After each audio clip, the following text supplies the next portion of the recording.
Film Filipina satu ini syarat akan tradisi Cina bertemakan pernikahan dengan mempelai hantu.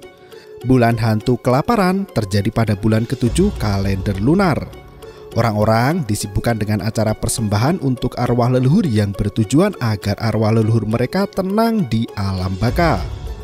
Menurut kepercayaan yang beredar, beberapa di antara mereka mencari gadis muda untuk dinikahkan dengan arwah anggota keluarga kaya raya yang mati bujang. Hingga seorang mak comblang dari Cina datang ke Filipina mencari gadis yang sesuai kriteria kliennya.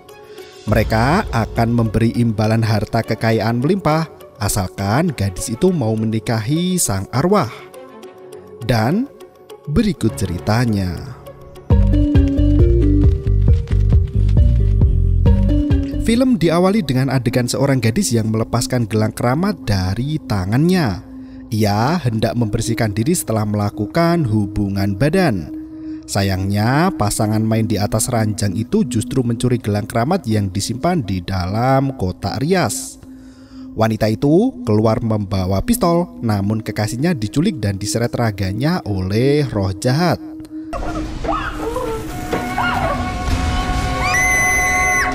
Makhluk jahat itu menghampiri si wanita dan mencekik lehernya karena melepas gelang keramat dari tangannya. Ia merenggut jantung si wanita dan memasukkan jantung segar itu ke dalam mulutnya. Adegan berganti. Mayen, seorang gadis muda masuk ke restoran ternama Jing untuk menemui kekasihnya Clinton. Kala itu, keluarga Clinton mengundang Mayen makan di acara peringatan 10 tahun kematian leluhur kakek buyutnya. Setelah bertegur sapa dengan nenek Clinton, Mayen pun mengikuti acara hingga malam tiba.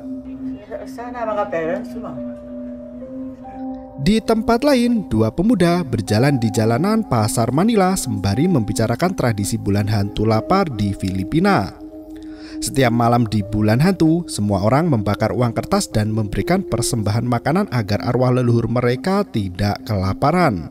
Seketika itu, seorang wanita tua berbusana gaujia keluar menakuti mereka berdua. Orang-orang berkata jika wanita itu kerasukan hantu Cina. Saat Mayen dan Clinton hendak melewati jalan itu, semua kendaraan terjebak macet karena wanita berbusana gaujia menghalangi jalan. Clinton berkata jika ia seperti mengenal wanita itu. Ternyata itu adalah Akoh, adik dari nenek Mayen yang tinggal bersama di apartemen sempit. Mayen segera menarik tubuh Akoh dan membawanya masuk ke dalam mobil. Sesampainya di apartemen, Jana, salah satu karyawan di opera gaujia ayah Mayen, menggerutu memarahi Akoh yang sering menghilang tanpa pamit. Terlebih lagi karena Akoh keluar mengenakan kostum gaujia, membuat Jana harus bekerja ekstra mencuci kostum berat itu lagi. Ting Ting, ibu Mayen tampak sibuk menyiapkan makan malam untuk keluarganya. Clinton memberikan oleh-oleh untuk calon mertuanya itu sembari berbasa-basi sebentar. Clinton segera pamit pulang sementara Mayen masuk ke dalam kamar dikejutkan oleh Akoh yang bersembunyi di sana. Akoh berkata jika di kamar cucunya itu ada seseorang yang memperingatkan akan terjadinya mara bahaya. Saking kagetnya, Mayen menyalakan lampu sembari berteriak pada neneknya untuk tidak menakutinya lagi. Manuel, ayah Mayen, memarahi Akoh yang selalu kabur dari rumah tanpa pengawasan dan penjagaan dari keluarga. Ia mengkhawatirkan keselamatan bibinya yang sudah tua renta dan kadang hilang ingatan. Hari berikutnya, Manuel menemui Norbing, pengrajin alat gaujia, untuk segera menyelesaikan pesanannya karena akan digunakan esok hari. Norbing berkelit bahwa Manuel belum membayar kekurangannya dan sekarang minta dirinya untuk kerja lembur. Di saat terjepit, Robert, sang pemilik apartemen, muncul untuk meminta uang sewa pada Manuel. Ayah Mayen itu adalah seorang pegiat opera gaujia yang berusaha untuk tetap menghidupkan seni tradisional Cina itu di era modern. Ia mengaku kesulitan uang karena opera gaujia miliknya makin sepi peminat. Robert mengetahui jika Manuel hendak menyelenggarakan opera Kauka di bulan hantu. Itu berarti Manuel memiliki cukup uang. Ia mendesak Manuel agar segera membayar uang sewa apartemennya yang sudah jatuh pada temponya itu. Robert terus mengikuti Manuel hingga pulang ke apartemennya. Saat itu Jana sibuk menata kostum opera untuk pementasan esok hari. Mayen keluar menyambut ayahnya sembari mengajaknya sarapan. Melihat si cantik Mayen, Robert langsung kesemsem dibuatnya. Ia terus menggoda anak bungsu Manuel dengan terus memuji kecantikan gadis itu. Mayen sampai risih melihat kelakuan Robert. Ia mendekati Jana sembari membuka situs perjodohan di internet. Jana mengatakan jika David, teman lama Mayen, meninggalkan pesan di aplikasi perjodohan itu. Robert menjadi kepanasan dan mencela David Chow sebagai lelaki kurus yang malas bekerja. Jana menunjukkan foto David pada Robert agar pria itu bisa berkaca diri. Tiba-tiba Akoh berlari meneriakkan jika Ting Ting sudah datang. Suara ibu Mayen terdengar melengking bertanya mengapa kostumnya kusut. Akoh ketakutan sendiri karena ia yang memakai kostum itu semalam untuk bersenang-senang di jalanan. Tak lama berselang, opera Kauka pun digelar. Beberapa kursi di bagian depan sengaja dibiarkan kosong untuk tempat para arwah leluhur yang menyaksikan opera. Seorang biksu juga tampak berdiri menyaksikan pertunjukan tradisional. Sementara Akoh menyajikan minuman dan makanan di kursi para arwah. Mayen sibuk untuk menjadi seorang pelayan di opera kali ini. Saat ia memainkan peran, tiba-tiba ponselnya bergetar. Mayen mundur pelan-pelan ke belakang panggung untuk menerima panggilan itu. Ternyata Mayen diminta untuk foto iklan produk dengan tawaran bayaran yang menggiurkan. Mayen pun menyerahkan perannya kepada Jana agar dirinya bisa mendapatkan bayaran itu. Jana yang tak hafal dengan naskah peran Mayen membuat pagelaran berantakan. Malam harinya setelah pemotretan, Mayen ditraktir pacarnya makan malam. Clinton yang baru saja ditelepon kakaknya mengatakan jika dirinya harus terbang ke Cebu untuk menggantikan pekerjaan sang kakak. Pabrik keluarga Clinton yang berada di Shenzhen mengalami permasalahan. Selesai makan malam, Clinton bergegas mengantarkan pacarnya pulang ke apartemen. Saat itu, rumah Mayen kedatangan tamu kakak iparnya yaitu Jane bersama dengan anaknya Samuel dan Stephanie. Jane mengabarkan jika ayah Manuel masuk rumah sakit karena serangan jantung. Suami Jane, Victor, sedang berada di rumah sakit dan mengabarkan bahwa kondisi Manuel sudah membaik. Jane bergegas pulang dan meminta Mayen untuk menjaga Akoh di rumah. Mayen disalahkan karena tak membalas pesan yang dikirim Jane sore tadi saat Manuel tak sadarkan diri. Merasa sangat bersalah, Mayen meminta bantuan Clinton untuk mengantar Jane dan anak-anaknya pulang. Di atas meja Mahyong, Akoh berbicara sendiri mengatakan jika Stephanie dan Samuel adalah anaknya. Mayen menegaskan jika Akoh tak memiliki anak setelah ditinggal oleh suaminya Fidel. Mayen meminta neneknya untuk segera masuk ke kamar dan beristirahat. Seketika itu, Akoh sudah tak terlihat duduk di meja Mahyong. Mayen melanjutkan kegiatannya membersihkan alat makan di dapur. Saat ia hendak kembali ke kamar, beberapa benda di dapur terjungkal dengan sendirinya. Mayen melihat kejadian poltergeist di mana balok Mahyong neneknya mulai bergerak. Akoh keluar dari kamar sembari berteriak mengusir roh halus itu. Seketika dentuman besar terjadi dan membuat tubuh mereka terpental jauh. Meja Mahyong itu bergetar sangat kencang seolah marah dengan Akoh dan Mayen. Mereka berlari ketakutan sementara Akoh berteriak kencang jika arwah jahat itu hendak membunuh dirinya. Saat membuka pintu, Mayen sudah kedatangan tamu asing yang belum pernah ia kenal sebelumnya. Wanita itu membawa serta dua pemuda untuk membantu menyelamatkan Akoh. Setelah semua tenang, wanita itu memperkenalkan diri bernama Angie. Ia mengaku sudah menemui orang tua Mayen di kuil sebelum Pak Manuel terkena serangan jantung. Wanita itu meminta waktu untuk berbicara berdua dengan Mayen. Ia memberikan tawaran bisnis menggiurkan untuk gadis cantik itu. Angie menyodorkan kartu namanya yang bekerja sebagai mak comblang. Mayen langsung menolaknya karena ia sudah memiliki Clinton. Angie menegaskan jika dirinya datang untuk menawarkan bisnis bukan menjodohkan Mayen dengan seorang pria. Angie menjelaskan jika ia mencari mempelai putri untuk menikah dengan hantu. Pernikahan itu merupakan tradisi lama di keluarga Cina yang kaya raya. Ketika seorang bujangan meninggal sebelum menikah, maka arwah mereka dipasangkan dengan beberapa gadis untuk dijadikan istri. Tanpa ada hubungan fisik apapun, secara simbolis gadis yang menikah arwah akan menjadi keluarga dari mendiang. Orang tua bujang mati itu hanya menginginkan seseorang yang selalu mengenang mendiang putra mereka, seolah benar-benar mencintainya. Memasang dupa dan lilin di depan foto mendiang agar mendiang tak menjadi hantu kelaparan atau gaihun. Enji meminta Mayen untuk memikirkan tawaran itu masak-masak karena imbalan yang diberikan sangat menggiurkan. Sebelum pergi, Enji menuturkan jika rumah yang di dalamnya terdapat kuil menyimpan banyak kesedihan dari orang-orang yang datang untuk berdoa.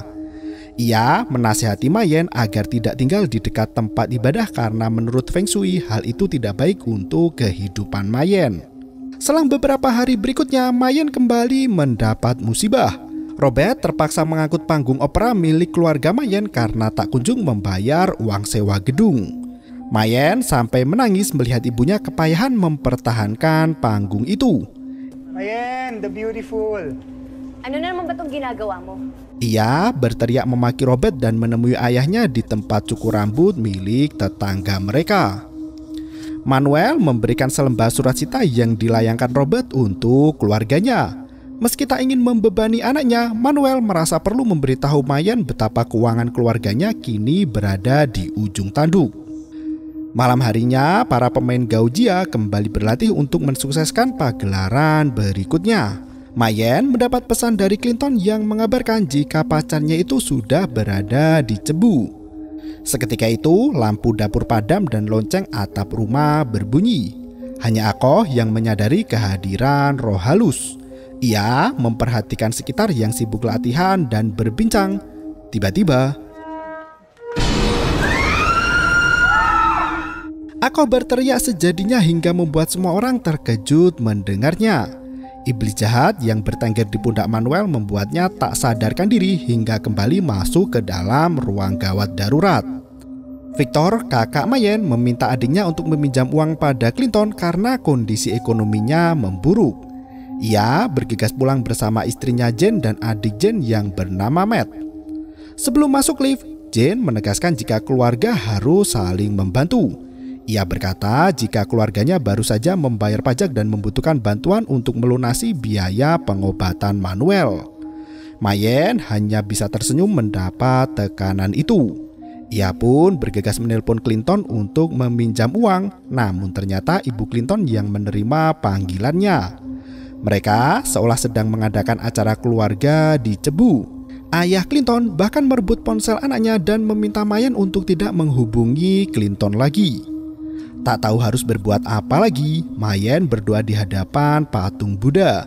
Ia mengutarakan semua keluh kesahnya.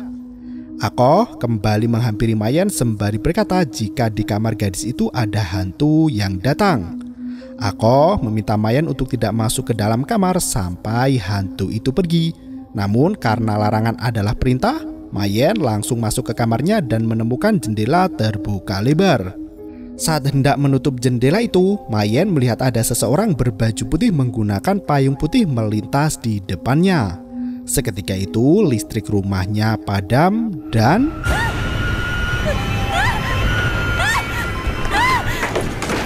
Mayen sangat ketakutan melihat sosok penampakan itu. Setelah beberapa saat, lampu kembali menyala dan Akoh muncul dari dalam apartemennya. Ia menuturkan hantu itu sudah pergi setelah memperkenalkan dirinya pada Mayen. Hari berikutnya, Mayen bersama Akoh menjenguk Manuel di rumah sakit. Victor mengajak Mayen keluar dari kamar ayahnya untuk memberikan kabar mencengangkan. Ternyata Victor mendengar dari tetangganya jika keluarga Clinton sedang melakukan perjodohan dengan aplikasi Kaixiao. Clinton sama sekali tak menolak dijodohkan dan mereka bertunangan di Cebu. Mayen pun menangis sejadinya mendengar hal tersebut. Ia berpikir pantas saja Clinton sama sekali tak menghubunginya balik setelah telepon dari Mayen diterima oleh orang tua Clinton. Victor meminta Mayen untuk meninggalkan Clinton karena pria itu adalah pria brengsek yang suka berbohong. Mayen justru membentak kakaknya sembari mengatakan bahwa Clinton bukan pria semacam itu. Ia menangis mempertanyakan nasib buruk yang terus menghantui sembari berkata apakah karena mereka miskin lalu pantas diperlakukan seburuk itu? Mayen yang hendak masuk lift dikejutkan oleh kedatangan Robert yang hendak menjenguk Manuel dengan membawa karangan bunga. Hi, Mayen, OMG. Ternyata hari itu Manuel baru saja menjalani operasi pemasangan ring jantung dan mendapat simpati dari pemilik apartemen. Robert menuturkan jika dirinya telah mencabut surat cita yang dilayangkan beberapa hari lalu. Ia berkata sudah menawarkan solusi untuk keluarga Mayen. Robert bahkan menegaskan jika ia melakukan semua itu hanya untuk membahagiakan Mayen. Setelah menjenguk sang ayah, Mayen bersama keluarganya kembali ke kuil untuk menyiapkan pagelaran opera. Ia bertanya pada ibunya apa solusi yang ditawarkan Robert hingga pria itu membebaskan segala hutang piutang sang ayah. Ting Ting awalnya enggan memberitahu Mayen, namun karena terus didesak, ia akhirnya membeberkan jika Robert akan segera menikahi Mayen. Ayah Manuel sudah menyetujui kesepakatan perjodohan itu meski tanpa meminta pendapat Mayen. Gadis itu tersentak seperti tersambar petir. Mayen berteriak sambil menangis jika dirinya tak akan pernah mau menikah dengan Robert. Ia pergi dari kuil dan menghubungi Angie untuk bertemu. Malamnya mereka membicarakan bisnis pernikahan hantu di sebuah warung makan. Angie menuliskan imbalan fantastis yang akan diterima Mayen jika setuju menikah dengan hantu. Mayen menaikkan tawaran itu berkali-kali lipat dan dengan mudahnya kesepakatan pun terjalin. Angie meminta Mayen untuk mengenakan gelang sakral sebagai tanda Mayen telah menerima kesepakatan dari proposal yang ditawarkan. Pihak keluarga mempelai pria meminta Mayen untuk mengenakan gelang itu yang merupakan benda pusaka keluarga. Angie menegaskan jika Mayen dilarang melepas gelang itu sampai hari pernikahan tiba. Gelang itu diklaim bisa melindungi calon pengantin dari gangguan lelaki hidung belang. Zaman dulu calon pengantin kaya sering menerima banyak ancaman. Mereka percaya gelang itu bisa melindungi sang mempelai. Di hari pernikahan nanti, Mayen harus mengembalikan gelang itu pada pihak keluarga pria. Angie pun mengambil segepok uang dalam amplop yang merupakan mahar untuk diberikan kepada orang tua Mayen. Ia juga menyerahkan uang lebih tebal dari sebelumnya yang merupakan uang muka dari imbalan yang akan diterima Mayen. Sementara sisanya akan diberikan saat prosesi pernikahan dihela di Xinjiang. Mayen terkejut mengetahui dirinya harus pergi ke Cina. Angie menegaskan bahwa semua akomodasi akan ditanggung olehnya. Mayen hanya perlu datang ke Xinjiang untuk melakukan ritual pernikahan dan kembali lagi ke Manila. Angie mengklaim bahwa tradisi Cina mengatakan jika pernikahan harus diadakan di kampung halaman mereka. Mayen tampak sangat senang menerima uang yang melimpah itu. Angie kembali menegaskan jika Mayen bisa menjalankan peran sebagai istri dengan baik, maka Mayen akan menerima uang tunjangan per bulan dari pihak keluarga pria. Setelah menemui Angie, Mayen bergegas pulang ke apartemen. Ia menangis sejadinya karena pada akhirnya dirinya harus menikah dengan arwah. Ia menyimpan uang dan foto Clinton yang terpajang di meja kamarnya. Seketika itu patung Buddha yang tergeletak di atas meja terjatuh dengan sendirinya. Saat Mayen hendak mengambil patung Buddha itu, tiba-tiba saja patung itu menjauh seolah bertentangan dengan gelang di tangan Mayen. Gadis itu melepaskan gelang dan berhasil mengambil patung Buddha itu lagi. Malam itu, Mayen mendengar suara Akoh yang berbincang sendiri di atas meja Mahyong. Mayen mendekati neneknya sembari mengingatkan jika hari sudah malam dan Akoh harus segera tidur. Dari cermin, terlihat bayangan arwah duduk di depan Akoh sembari terus memperhatikan. Akoh berkata pada Mayen jika ia memiliki teman baru yang jauh-jauh datang dari Cina.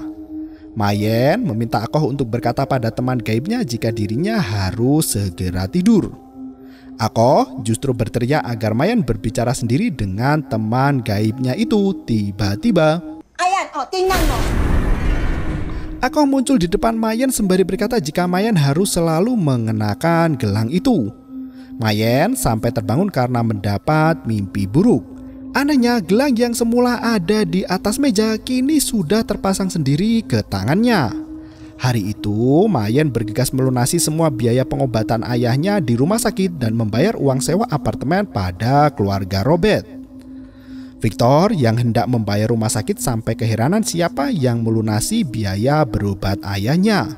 Sepulang dari rumah sakit, Mayen menyerahkan beberapa berkas untuk diberikan pada Angie di warung Tuan Chang. Pria itu buta dan terdengar seorang berbicara dari CCTV. Tuan Chan memeriksa gelang di tangan Mayen hingga membuat gadis itu terperanjat ketakutan. Malam harinya, Jana diminta datang ke apartemen untuk menemani Akoh. Jana mempertanyakan maksud Mayen yang tiba-tiba saja hendak pergi membawa koper besar. Mayen menegaskan jika ia terpaksa melakukan hal itu demi melunasi hutang keluarganya. Jana pergi membawa beberapa kostum yang akan dicucinya. Mayen iseng membuka web perjodohan di internet untuk memeriksa akun miliknya. Saat itu, pesan yang dikirim untuknya tiba-tiba menghilang dan tak bisa diakses lagi. Mayen mendengar seseorang masuk ke dalam rumahnya. Ternyata Robert menyelinap masuk ke rumah gadis itu dalam kondisi mabuk berat. Robert kecewa karena Mayen berhasil membayar uang sewa dan membatalkan perjodohan di antara mereka. Ia pun memaksa untuk mencumbui Mayen yang sudah sangat ia idam-idamkan itu. Karena Mayen terus mengelak, Robert sampai menuduh Mayen jual diri hingga bisa mendapat uang sebanyak itu. Mendengar tuduhan itu, Mayen emosi dan menampar Robert. Tak disangka tamparan lemah seorang gadis itu membuat pipi Robert robek dan mengeluarkan banyak darah. Robert kembali memeluk gadis itu hingga membuat Mayen sangat marah. Ia mengacungkan gunting sembari terus melawan dan mengusir Robert. Saat pria itu hendak menyerang Mayen, tiba-tiba asap putih berkemelun menjerat kaki Robert hingga tersungkur. Tubuh pria itu diseret oleh makhluk tersebut hingga ia melihat cermin di belakang Mayen. Dan dari cermin itu sosok hantu menyeramkan menoleh tepat ke arah Robert. Pria itu pun lari ketakutan pulang ke dalam rumahnya yang megah. Luka di pipi Robert semakin parah dan membuat mata kirinya berdarah. Robert mulai mendengar suara seseorang di dalam rumahnya itu. Ia berjaga-jaga dengan pistolnya siap untuk menembak penyusup yang datang. Di waktu yang sama, Mayen melihat sosok penampakan pria berbaju tradisional berdiri di meja mahjong dan berjalan menuju ke kamarnya. Sementara itu, Robert masih terus mendapatkan teror di rumahnya hingga uang yang tergeletak di atas meja kerjanya terbakar dengan sendirinya. Robert melihat sosok wanita dengan pakaian tradisional berdiri tepat di depannya. Ia menembaki sosok makhluk halus itu yang hanya membuat peluru di pistolnya itu tak berguna. Robert yang panik karena api semakin membara dikejutkan oleh sosok lain yang jauh lebih kuat darinya. Sosok itu mencekik Robert, mengambil jantungnya dan memasukkan jantung itu ke dalam mulut Robert. Hari berikutnya pemakaman Robert pun dihelat. Keluarga Mayen turut melawat ke upacara pemakaman itu. Jana menemui Mayen yang menunggu di depan rumah. Ia mengabarkan betapa kematian Robert terjadi begitu tragis dan memilukan.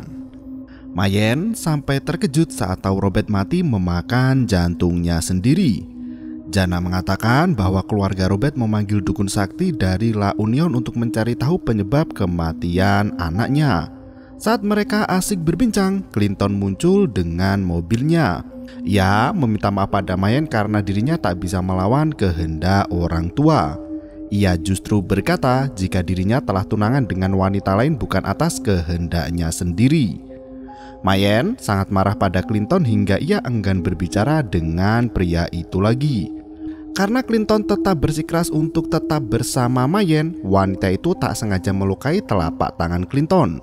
Hanya dengan satu cakaran, luka robek di telapak tangan Clinton semakin membesar dan mengucurkan banyak darah. Mayen meminta Clinton untuk pergi dan jangan mengganggunya lagi. Ia mendorong tubuh Clinton hingga pria itu melayang memecahkan kaca mobil. Clinton berjalan mendekati Mayen dengan mulut yang terus mengeluarkan darah kental. Pemandangan mengerikan itu sontak menarik perhatian para warga. Mayen yang ketakutan berlari pergi meninggalkan Clinton mati di tengah kerumunan orang-orang. Mayen sangat frustasi dengan kejadian buruk yang terus menimpanya. Ia membuang gelang pusaka itu dan sosok pria mengerikan yang akan menjadi calon suaminya kembali muncul. Mayen mempercepat langkahnya untuk kembali pulang ke apartemen. Ako menyambut kedatangannya dengan menggunakan kostum opera. Ia menyalakan lilin di sepanjang ruangan dan berkata jika Fidel, mantan suaminya, berulang tahun hari itu. Mayen kembali mengingatkan neneknya jika kakek Fidel mati di tangan wanita simpanannya sendiri. Melihat tangisan Mayen, Ako mengetahui jika Mayen baru saja dicampakkan pacarnya. Tampaknya nasib sial itu terus terjadi di putaran keluarga Mayen. Ako meminta cucunya untuk berdoa pada para dewa agar nasib buruk tak mengikuti dirinya. Mayen mencari keberadaan neneknya yang berlari menuju ke loteng rumah. Tempat itu dipenuhi dengan perlengkapan opera yang sangat lengkap dan beraneka macam. Ako menunduk sendirian di sudut ruangan sembari mengenang foto pernikahannya dengan Fidel di masa lalu. Di depan Ako, penampakan hantu Cina kembali muncul membuat Mayen terperanjat. Makhluk itu tak hanya satu, melainkan ada di tempat lain juga. Ako kembali berlari meninggalkan Mayen sembari terus mengoceh tak karuan. Lonceng apartemen kembali berbunyi. Ako duduk di meja mahjong yang secara mengejutkan meja itu berputar dengan sendirinya. Mayen melihat sosok hantu berkumpul memandangi neneknya. Ia mengajak Ako untuk bersembunyi di dalam kamar di mana satu makhluk mengerikan mengikuti mereka berdua. Setelah mengunci pintu kamar, gagang pintu itu terus bergerak seolah hendak didobrak dari luar. Mayen berteriak kencang dari jendela meminta tolong bantuan para warga. Mereka naik menggunakan tangga untuk membantu menyelamatkan Mayen. Ako tiba-tiba berdiri dan keluar dari kamar bergabung dengan teman-teman gaibnya. Saat Mayen hendak mengejarnya, tiba-tiba pintu kamar Mayen kembali terkunci, bahkan tak bisa dibuka meski kunci sudah dilepas. Tetangga Mayen membantu mendobrak pintu kamar Mayen, namun ternyata Ako meninggoy tepat di depan kamar Mayen dengan kondisi jantung yang berada di dalam mulutnya sendiri. Polisi dan ambulans segera datang untuk meminta keterangan dari warga sekitar. Mayen tak bisa berkata apa-apa lagi selain menangisi kematian nenek kesayangannya itu.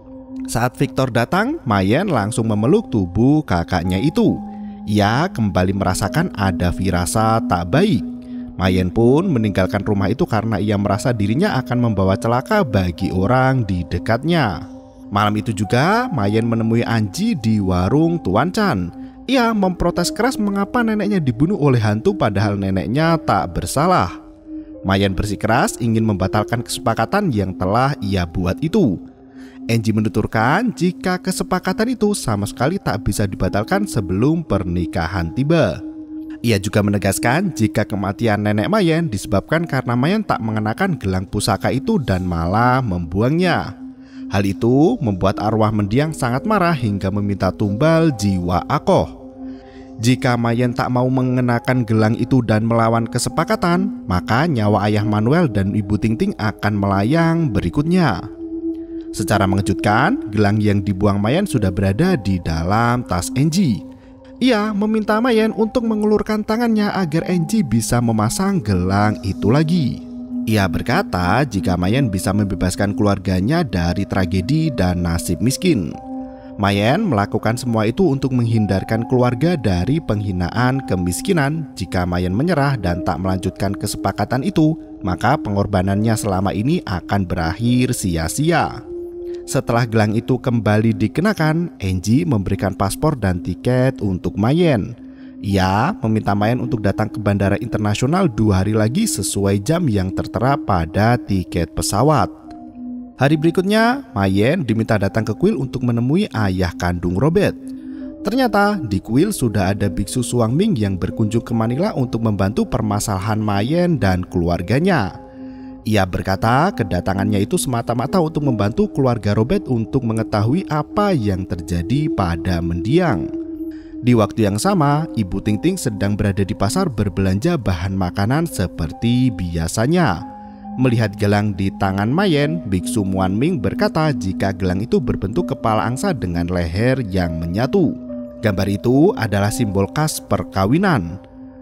Xuanming meminta Mayen untuk melepas gelangnya dan memasukkan ke dalam mangkok suci. Xuanming menegaskan jika mangkuk suci itu akan menimbulkan bunyi dan semua akan baik-baik saja selama bunyi itu masih terdengar. Mayen pun melepaskan gelangnya dan mangkuk mulai dipukul.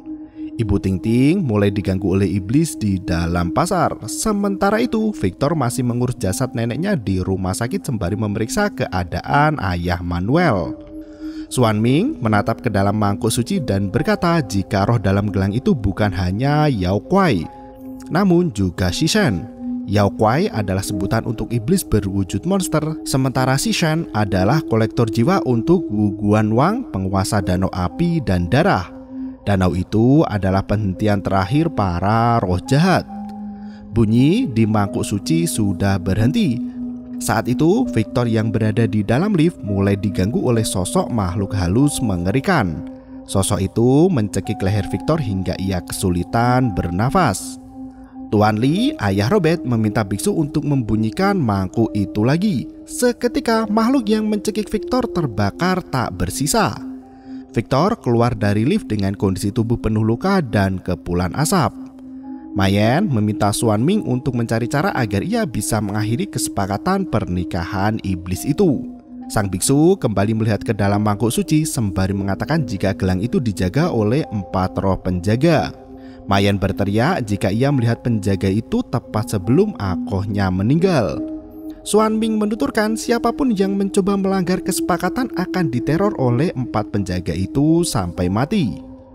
Pintu kuil mulai terbuka dengan sendirinya dan sosok Yao Kuai muncul menghampiri mereka.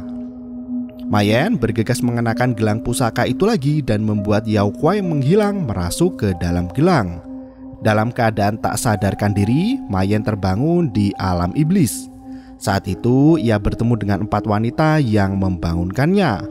Mayen duduk di samping mempelai pria yang merupakan iblis bertopeng. Iblis itu mulai menampakkan wajah aslinya hingga membuat Mayen brigidi ketakutan.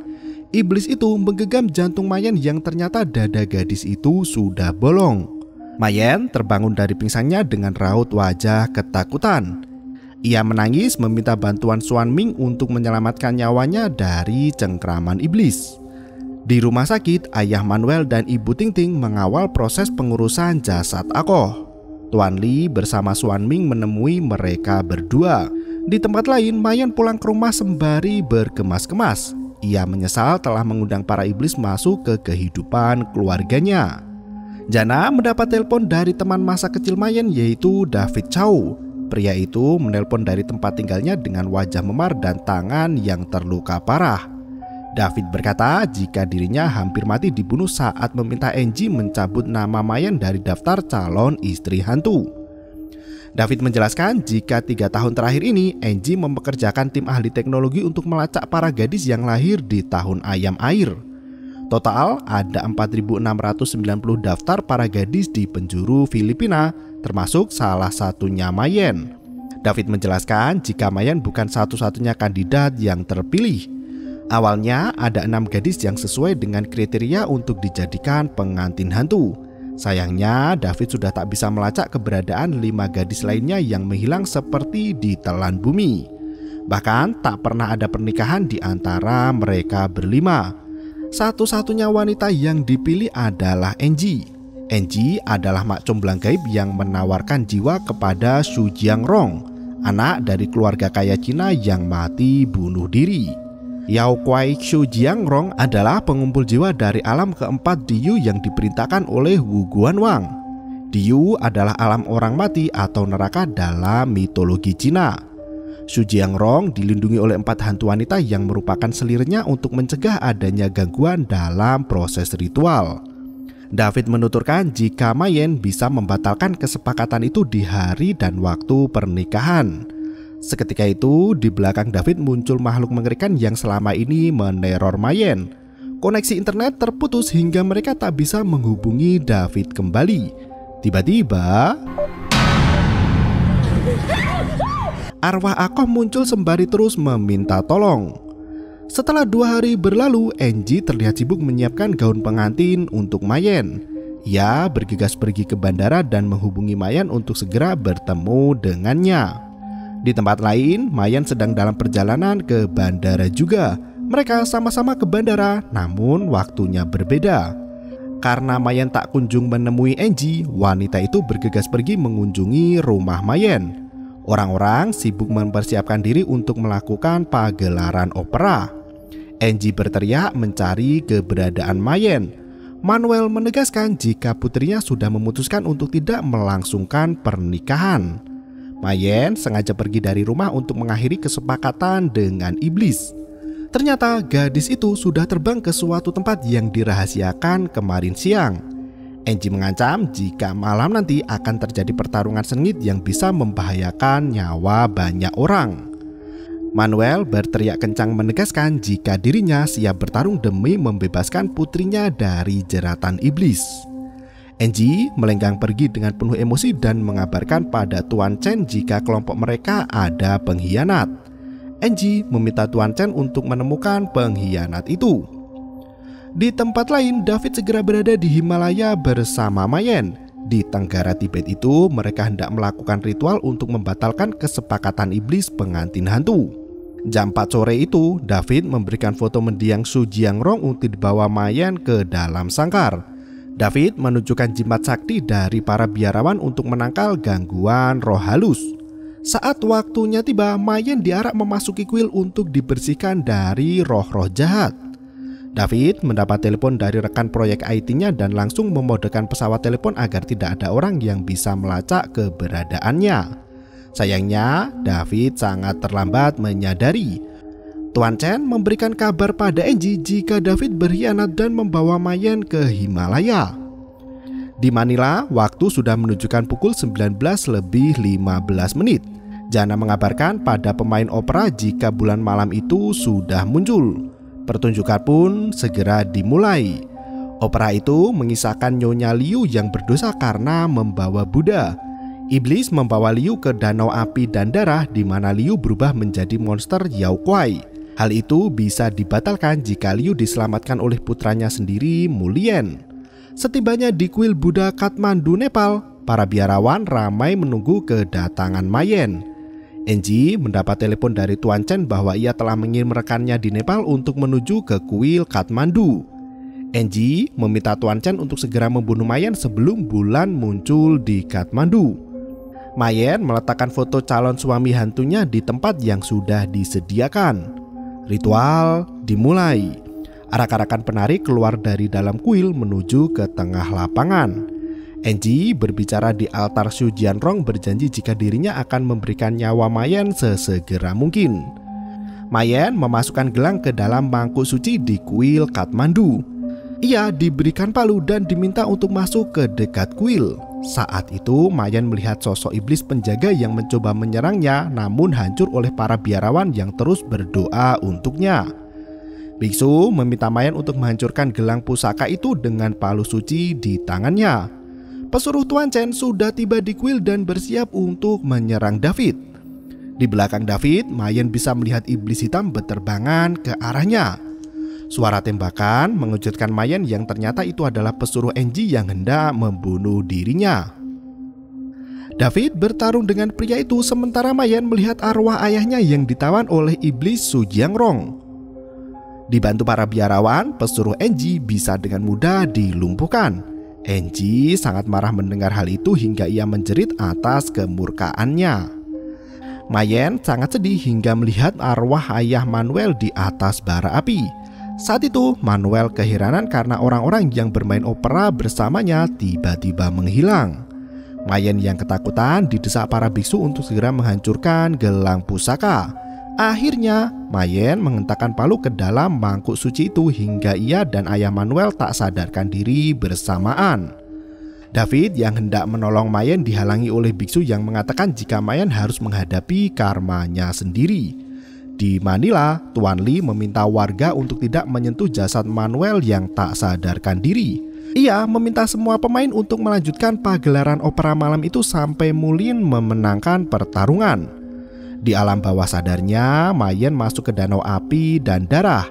Ia masuk ke sebuah bangunan tinggi menjulang untuk mencari keberadaan ayahnya.